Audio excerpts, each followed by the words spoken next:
cuando históricamente yo he recibido pauta municipal por el otro gobierno anterior con Fischer, siendo igualmente crítico, digo. Entonces es destacable para mí muchas cosas de la gestión de Fischer, y por eso vuelvo a esta diferencia o a esta distinción entre lo que representa Fischer, actual vicepresidente de la Cámara de Senadores en provincia, y lo que encarna Pablo Torres, que yo lo pude por suerte contar con el Zorro Subversivo. Después, bueno, los invito a leer Elixir Noticias. Ahora me toca en Elixir también hablar sobre narcotráfico, y es fundamental, Mauro, ¿no crees? El hecho de animarse, de ser valiente, de ser riguroso, porque el periodismo, cuando sale que es el cuarto poder, creo que cuando ninguno de los tres poderes responde, ejecutivo, legislativo, judicial, y bueno, y ni la policía, me parece que el periodismo se impone. Lo hemos visto con los informes de la Nata o de otros informes. ¿Crees que, a ver, te voy a preguntar de esta manera, qué es el periodismo para vos y qué trascendencia tiene cuando se hacen las cosas mal y da la sensación de que a mí de repente me admiran y soy como Mahatma Gandhi porque digo lo que muchos no saben? No, es que el periodismo es, digamos, un factor importantísimo en lo que es la democracia y la república. Si no hay periodismo, le falta una pata a la libertad. Exacto. Porque uno desde la oposición puede tener una voz, un proyecto, pero si esa voz no se escucha, también hay un problema. Pero además el periodismo, no es que el periodismo va a ser opositor, ni oficialista. Si es buen periodismo, es periodismo crítico de todo, ¿no? Va a criticar a todo y vos me vas a criticar a mí y yo voy a saber de hecho, en la que nota, estás ejerciendo tu rol. Y puedo incluso no estar de acuerdo con lo que vos decís de mí y tener argumento para decir es un error. Sí. Pero es tu libertad y es tu forma de expresión y tener la libertad de hacerlo. Y por eso yo no me niego a venir una nota, por más que vos, en algún momento me critiques, porque sé que es tu rol. Mientras sea con, digamos, respeto, es parte del rol periodístico. Y si falta el periodismo, está faltando una voz. O sea, la voz del oficialismo está, y está siempre mucho más fuerte porque tiene mucho más recursos. La voz de la oposición está, pero limitada por también la escasez de recursos. Cuando digo escasez de recursos, digo económicos, materiales, de que los medios te llamen, de un montón de cuestiones y de factores que hacen difícil la comunicación. Uno usa las redes, pero no es lo mismo. Pero si falta el periodismo, está faltando una parte. Y el periodismo, entendido, digamos, como una profesión crítica, creo yo que a nivel nacional, provincial, incluso local, está, digamos, cada vez escaseando más. Y por eso es bueno que haya un medio como el tuyo, y ojalá salieran 10 más que se dediquen a hacer periodismo y que se dediquen a criticar a todo el mundo, porque es el rol. Y cuando digo criticar, lo digo en el buen sentido. Totalmente. Una visión crítica no es una visión insultante. O sea, cuando uno habla de crítica, habla de que el periodismo va a buscar aquellas cosas que el ciudadano común a veces quiere que salgan a la luz y no están saliendo a la luz, aquellas cosas que se quieren decir y a veces no se anima a otro a decir. Eso, hay periodistas que vos nombraste que son emblemáticos, como la Nata, y más allá que algunos no lo quieran, es un periodista que se le ha animado a un montón de cosas y que ha sido fundamental en que se, digamos, descubran muchas verdades que a veces incluso legisladores habían encarado un camino que a veces no llegó a un puerto, digo legisladores opositores, y un periodista logra llegar. Lamentablemente, con el cambio de gobierno, la justicia hoy está siendo presionada para que todas esas causas que tenían pruebas y demás queden archivadas. Esa es otra cuestión. Exactamente. Creo que vamos, ¿cuánto iremos más o menos? 20 y pico minutos de entrevista, 37, ¿no? Más o menos. 37. ¿37? Bueno, ahí tenemos la señorita camarógrafo. La verdad que ha sido un placer, hemos tocado muchos temas, hablamos sobre el gobierno local, sobre el campo, hablamos sobre el presupuesto que tenían, sobre la tasa de alfa por rojito, sobre el periodismo, el rol que ocupás, hablaste de tus proyectos también.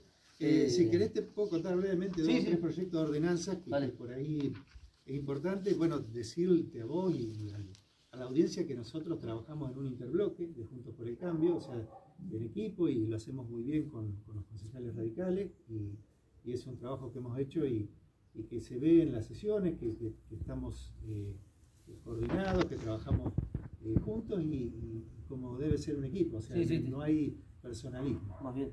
Por supuesto que cada concejal elabora algunos proyectos y se consensúan con el interbloque y luego se presentan. Yo acá te voy a plantear algunos, son muchos, pero algunos como para que queden.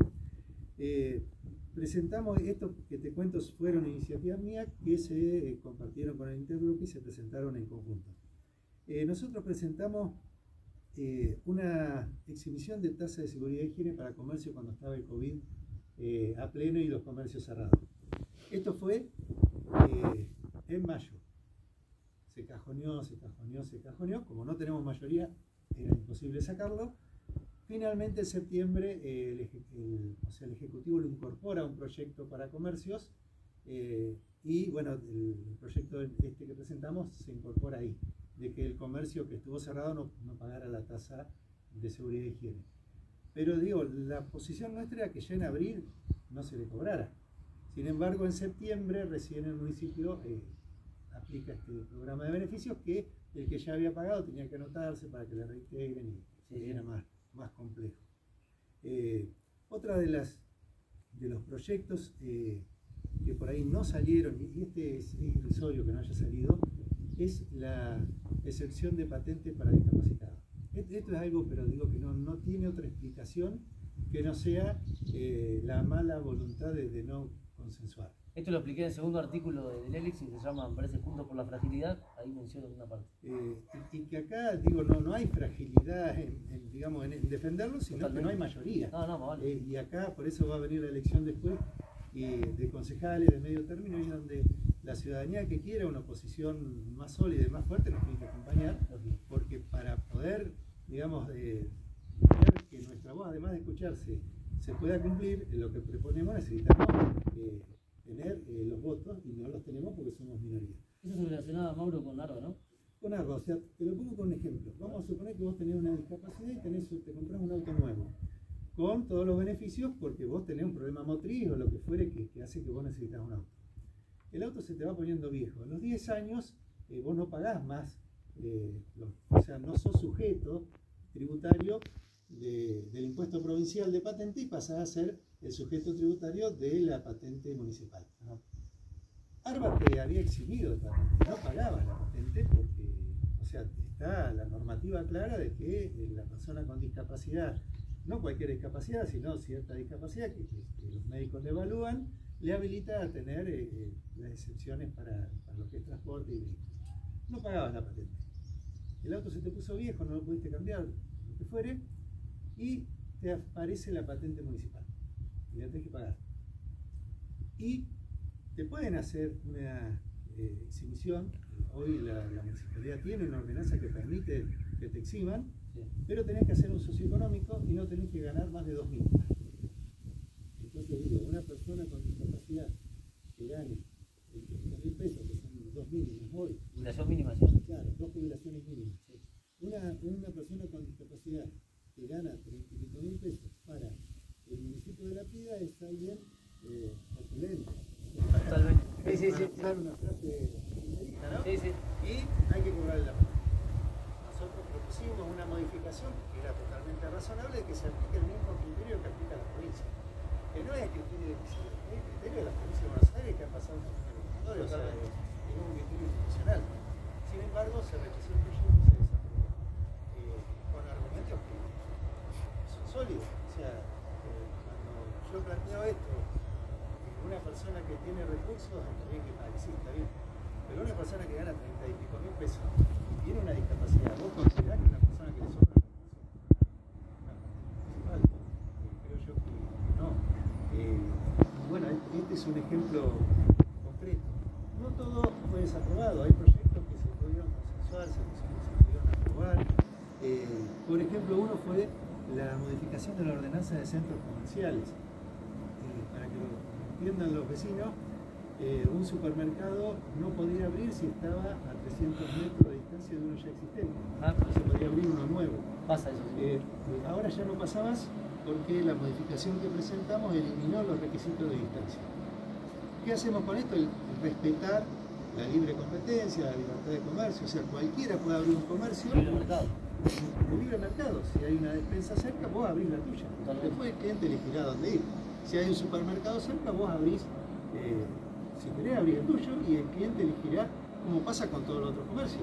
En el centro no tenemos una tienda al lado de la otra y no pasa nada, o sea, es parte de la competencia. Bueno, esta ordenanza de habilitación comercial había puesto restricciones en un momento y este proyecto, pongo uno y uno que dijeron que no y otro que sí, se consensuó y hoy se eliminaron esos requisitos de distancia y cualquier vecino puede abrir una despensa en un mercado, supermercado sin tener restricciones de que no haya otro cerca.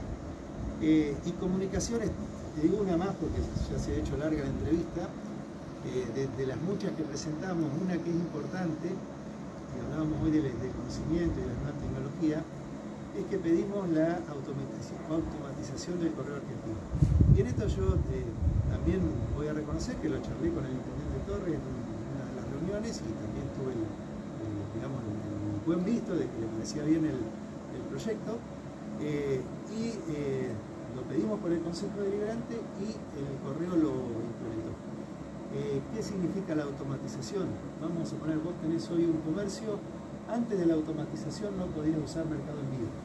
No es que no podías despachar por el correo, podías despachar como una persona común, pero no podías usar Mercado Envío, que es una aplicación especial del Mercado Libre que tiene un montón de beneficios. A partir de la automatización del correo argentino, de la sucursal La Prida, hoy se usa Mercado Envío, se puede usar Mercado Envío. O sea, cualquier comercial que quiere vender en el resto del país o del mundo, se puede hacer. Donde trabaje Mercado Libre, se puede hacer. Va al correo y despacha su producto por Mercado Envío. Esto fue un proyecto de comunicación del Consejo Deliberante que lo presentamos nosotros, se aprobó. El correo tuvo la buena voluntad de implementarlo y hoy está presente. Recordamos que es la empresa de Marcos Galperín, que fue uno de los empresarios que más apoyó a Mauricio Macri, que además fue como perseguido por este gobierno y se tuvo que ir a Uruguay. Por último, la última pregunta, breve, porque igual yo estoy disfrutando, ¿lo está pasando bien? Sí, podría ser de 2 horas, el tema es que por ahí se va a hacer largo. 7 días. Haremos otra. Sí, lógicamente. En la próxima, si querés, hablamos de la educación, pero lo que está haciendo, a mi entender, el gobierno con la educación es realmente, infalible, quiero decir, indignante más que infalible en su postura, porque no abran, y lo vinculo con la concejal Karen Tarpe, que viene un poco de ese gremio, representa esa manera violenta a veces de ejercer las ideas, lo he visto en alguna sesión contigo, pero bueno, yo ¿crees que este va a ser un gobierno que se recuerde como el que no permitió que las clases, yo soy estudiante de universidad, no solo los más chicos? Esto que ocurrió en 2020 en Argentina es, digamos, una situación que mundialmente todos los países suspendieron clases, o la mayoría, digamos. Esto es verdad. Pero la suspendieron durante cortos periodos, durante periodos cortos que la pandemia se hacía incontrolable, pero ni bien la controlaban, volvían las clases. Si había que suspenderla de nuevo, la suspenderían. O sea, eso pasó en el mundo en general. Argentina suspendió el 20 de marzo o antes, se había suspendido un día antes, y la presencialidad no volvió hasta ahora, que va a volver el miércoles con los alumnos que tuvieron una trayectoria discontinua que van a hacer digamos, este periodo de intensificación de aprendizaje presencial. Pero lo que se ha hecho con la no presencialidad, porque en clase hubo, los docentes trabajamos y trabajamos más que con la presencialidad en muchos casos, pero lo que se hizo con la no presencialidad fue terrible, porque todo aquel que tiene hijos podrá en carne propia ver el efecto negativo que tiene en el adolescente, en el niño, el no haber tenido contacto social con otro joven, niño o lo que fuere de su edad, además de los contenidos, que ese es otro tema, ¿no? Pero el contenido más o menos se fue cubriendo de acuerdo a cada situación puntual. Ahora, lo social y lo emocional y lo afectivo no se cubrió en ninguno. Y eso es un impacto que ahora lo vamos a ver este año, cuando retorne la presencialidad, que va a ser gradual, que va a ser con menos chicos, protocolos como corresponde, que eso estamos de acuerdo. Nadie está en contra de eso. Vamos a ver los efectos, y esperemos que no sean muy graves, de lo que pasó el año pasado. De tener un año la juventud y la adolescencia prácticamente sin contacto con otros jóvenes hasta fin de año, que deben hacerlo fuera de la escuela, no en la escuela, sino en otra. Tal cual. Y cada uno ahí también un poco se adapta. Yo estaba en Capital, vine acá y la verdad que me fue mucho mejor virtualmente que presencialmente, si comparo con algunos años, o por lo menos 2019-2020, me fue mejor virtualmente, pero bueno, cada uno se adapta. Creo que la educación es fundamental y es un activo que tiene que estar y tiene que ver con el capital humano y el conocimiento. Eso es. Pero acá, Ezequiel, vos tenés una cuestión de un ejemplo de un universitario. Sí, estamos hablando de los más chicos. Pero si vos hablas del nivel primario y secundario, lo más vulnerable, que es lo que este gobierno se jacta supuestamente, entender que no es así, porque no defiendan es más vulnerable, pero los más vulnerables son los más perjudicados. ¿Por qué? Porque el chico que no tenía celular, que no tenía internet, que tenía problemas en el celular o lo que fuere, fue mucho más perjudicado que el resto en la virtualidad, comparado con lo que ocurre en la presencialidad. Porque la escuela, dentro de la presencialidad, es, digamos, un baluarte todavía del Estado, en donde es un igualador social, con todos sus defectos, que otro día lo charlaremos. Pero al quitar la presencialidad, el más vulnerable quedó totalmente expuesto a un año sin clases. Porque no es porque faltó voluntad del docente o de la escuela o lo que fuera, sino porque la situación de vulnerabilidad puntual de ese alumno hizo que desaltara. Y eso es gravísimo.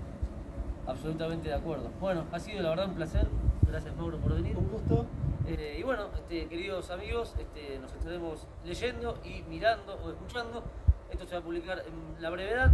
Estará en Elixir Noticias y además en el canal de YouTube. Muchas gracias, Mauro. Gracias, Ezequiel, y nos vemos en otra porque quedaron temas pendientes que, para que por ahí lo sepan, hicimos unas grabaciones que tuvieron problemas técnicos, charlamos otros temas que en esta no entraron, pero bueno, en otra.